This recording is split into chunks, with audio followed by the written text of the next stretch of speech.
મારું નામ જતીન પટેલ છે। આ ઉમા ટાઉનશીપ એક રેસિડેન્શિયલ ઝોન છે। અમારો વિરોધ એ છે કે રેસિડેન્શિયલ ઝોન હોવા છતાંય બાજુમાં જે સ્કૂલ થાય છે ન્યૂ એરા, એના વિરોધમાં અમે ઊભા છીએ અત્યારે। વિરોધ શું કામ?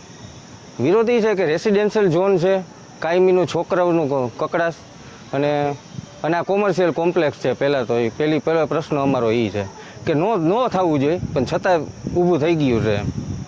રજૂઆત કરી હતી તમે? રજૂઆત તો અમે નગરપાલિકામાં કરી હતી, આરટીએ દાખલ કર્યું હતું, પણ ત્યાંથી એવો જવાબ આવેલો છે કે કાગળિયા અમારા સ્કૂલ માટેના બધાય પૂરતા છે, તો તમારે એક્શન લેવું હોય લઈ શકો એમ।